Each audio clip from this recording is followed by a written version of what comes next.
Welcome to episode 43 of Liquid Velvet Literature here at Prose Radio. Our intro music today courtesy Françoise Hardy, Le Temps de Souvenir, The Time of Memories, from the album L'Amitié. I'm your guest host Mavia, and today's show leads off with the piece requested by Jeff himself. And thank you so much for that, and also for having me back to narrate. The piece is featured in the Spotlight page, written by and Peggy. And it's an invitation to travel the world. An airplane for innocence. Roman numeral 1.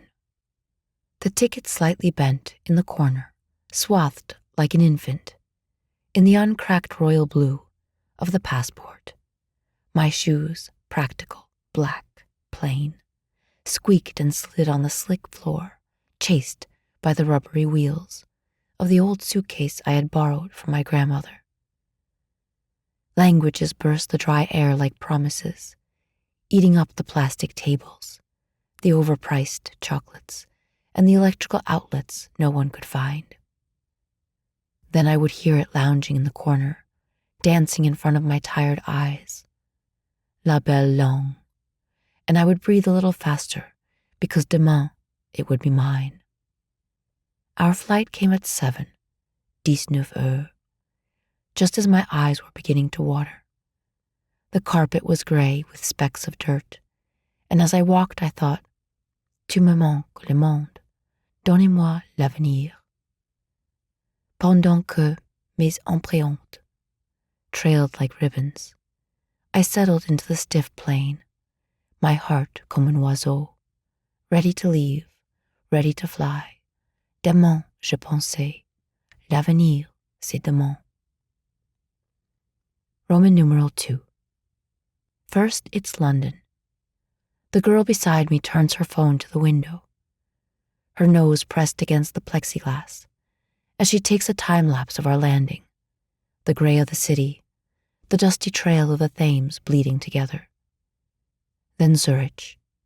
We walk out like seamen, arms swinging, legs uncertain, on the cracked pavement. Strands of graffiti tangle on a brick wall. Delicate yellow flowers sprinkle between the browns and grays. We shed our jackets like skins as the bus putters. The driver doesn't speak much English, but we don't care. We know where we're going. Et puis, la France, qui émerge dans les arbres, avec toute l'élégance d'une rêverie. Roman numeral 3. And then I know, as the gray turns to gold, the brown to green, and my heart races in my chest, that this is it. Ce n'est pas la fin, c'est le début. After years of tagged pages in travel books, a stack of French to English dictionaries, hoarding the spotlight on my bookshelf, and too many atlases to count. Here is the world brushing against my fingertips. C'est l'écart, where Paris is spelled in block letters that explode against my tongue as I buy gelato on the street. I find street names in the dirt that coats my new shoes, and landmarks in the colors caught by my camera screen, as the map spells itself with life. Roman numeral 4. Stepping on the plane, I knew something had died, and something born. Childhood, the lingering breath of fresh air, where the world around you could just as easily be the world across oceans, if you closed your eyes. Childhood had been surged and broken, and built up by the vastness of the world. But innocence, the child who sleeps soundly at night, a blanket under her chin, a stuffed bear clutched in her arms. The simple goodness, the marriage of naivete and hope, had crumbled, and in its place was a desire as deep and as secret as Atlantis to know the world and everything in it. And we certainly don't need to understand word for word the foreign tongue to comprehend the sense of excitement and wonder of the new and strange things that open up in the world before us. Over 100 reads on this piece, a really beautiful reverie.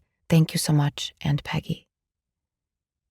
And this piece reminded me of the many prosers that we have who are posting in various different languages, either incorporating them as we see here or start to finish. You'll find not only French, but Spanish, Portuguese, Italian, Korean, among others.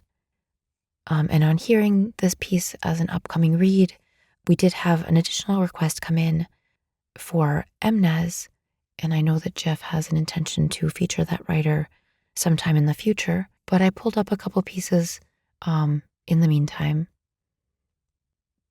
Repose en paix. He bent down and placed the bouquet of golden flowers on her grave. How he wished he could tell her how much he missed her. The sound of a sneeze made him lose track of his thoughts of her. He sighed and turned to look for the source of the disturbance. He looked around, but his eyes had spotted no one around the graveyard. Who's there? Another sound reached his ears. This time it was a quick and strong burst of laughter. There surely was something out there, just watching him. He clasped his hands, ready to say a little prayer. Then he screamed when he saw a head pass through the headstone of his beloved. He hoped that it was not coming to steal his body. It smiled and asked him what he was doing all by himself at the graveyard. He took a deep breath and slowly smiled while wiping away some tears that had rolled down his face. It waited for his response and moved closer to him. He felt better seeing that the head still had a body attached to it. The being sat crisscross by his side. He pointed to the name on the tombstone and read the name on it, as if he were praying to his guardian angel. Daisy Kalolo. He sighed and bowed his head.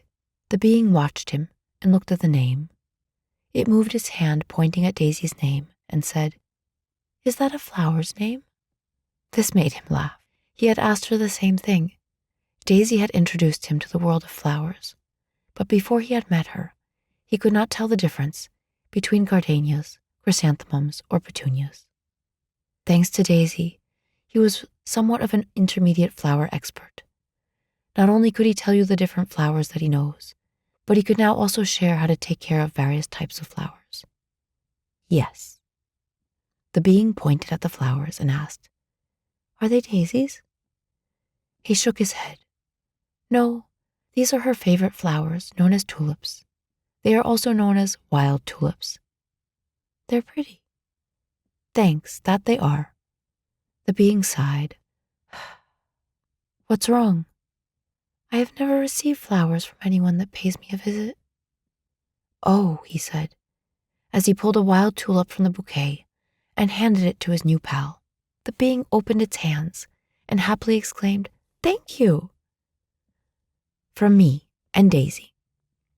He closed his eyes and his mind wandered to the moment he had met Daisy. She had this nature of adventure that he adored. It was like she still had a connection to her inner child. At that thought, he opened his eyes and felt less grief. He realized who he had been talking to. And this piece from Mnezz is posted to a challenge on peace. And I'd like to close out with one more piece from Mnezz in response to Why You Write, entitled, Do What You Love. Time and time again, we are told to find our drive, our passion, something that motivates us. Well, I adore writing. If asked why, I'd say that writing, to me, takes me to a whole new universe, a different world. Writing acts like a wheel that I love to keep turning. I also love to read other writers' creations. To write is a form of art and life. One can't simply carry on with life and not do what they love. May the torch of writing always burn bright. Amen to that, Mnezz. And that challenge posted by Izzy A. And so many nice supportive comments posted to Mnezz on that piece from Trousers and Raymond El Camino. We thank you all for your writing and your words. And as always, if you like to write, read, or be inspired, sign into theprose.com. We look forward to shining a spotlight on your work.